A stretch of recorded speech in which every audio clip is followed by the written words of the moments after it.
Hey guys, what's up? It's me, LEGO Leaf 3 Tiger here, and today we have a brand new LEGO Star Wars set review on the V-Wing Starfighter. The set number 75039 contains 201 pieces, retails for about $25 US ages 7 to 12, and here's a front look at your box. There is the back of your box. First up for our minifigures here is the V-Wing pilot. Now we have seen many different kind of variations of this particular pilot before. We had the ARC 170 pilot, we had the Imperial V-Wing pilot a couple years ago. This figure has been kind of relatively common in the past few years for LEGO Star Wars. This is an update of the figure, a really nice looking figure right here, some great torso printing. Also the helmet print is superb. I love the look of his helmet right there. This pilot does feature a very unique looking face print underneath his helmet, and there he is from the back. And here is the astromech droid included in the set. His name is R2, no, what? Oh, he doesn't have a name. This is actually an unnamed astromech droid, which is kind of funny. A very nice looking minifigure, new and exclusive to this set, you know, very generic for astromech droid fare from LEGO, but he does look very cool. Of course, he features some very nice back head printing. You guys want to hear me rant a little?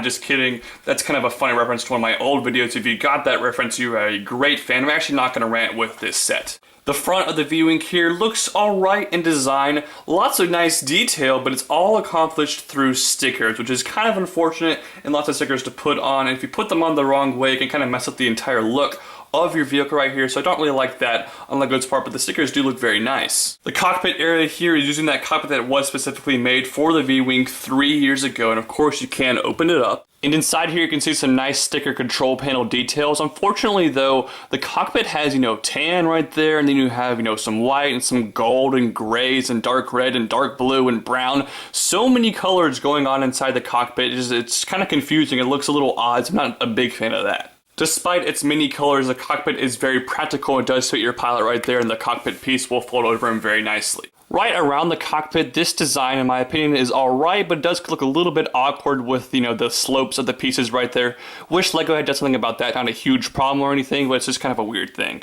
Up top here is basically where the main problem with this set lies, and it's the main problem with every V-Wing LEGO has made to date. They really need to get on top of this. Basically, to put your astromech droid inside the V-Wing, you have to rip his head off, and then you stick him on this piece right here. You actually cannot fit the actual astromech droid body inside the V-Wing. A really unfortunate thing, and they made the same mistake again with this V-Wing this time around, which just bugs me on so many levels. And I know it's a little bit hard to design something like that, but LEGO can figure something out. They have access to every piece in the world. Make a freaking new piece if you have to, LEGO. I just really wish they would fix that problem.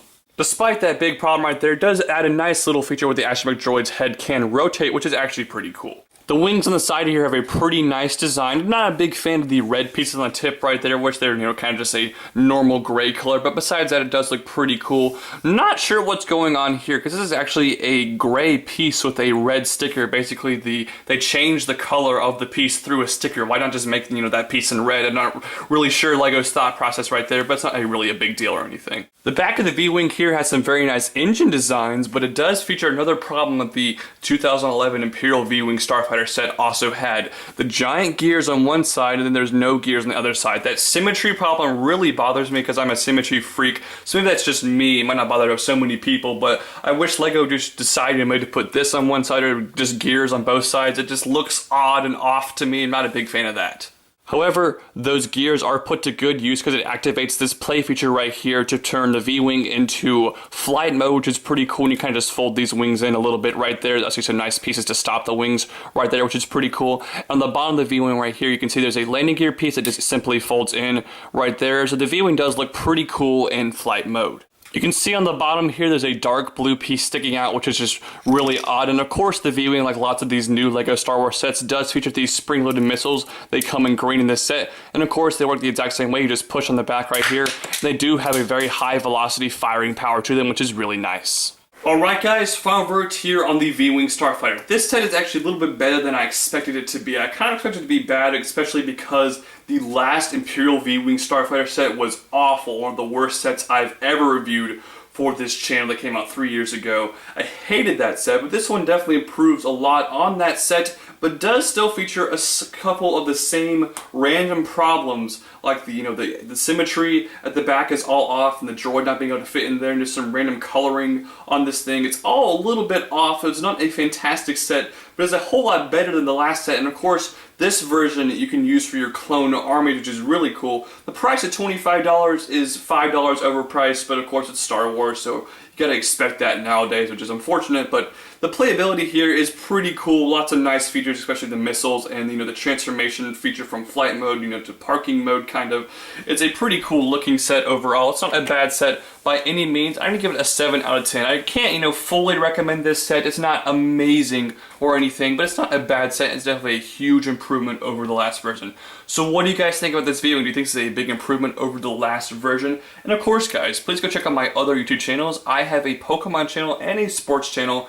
All the links I'm mentioning here at the end will be in the description below, along to my eBay page where I have lots of cool LEGO stuff for sale on there, which is pretty cool. Also, go like my Facebook page, follow me on Twitter, and follow me on Instagram. All these links, like I said, will be down in the description below. And don't forget to subscribe to this channel, share the video, like the video, favorite the video, and I hope to see you guys next time. Bye.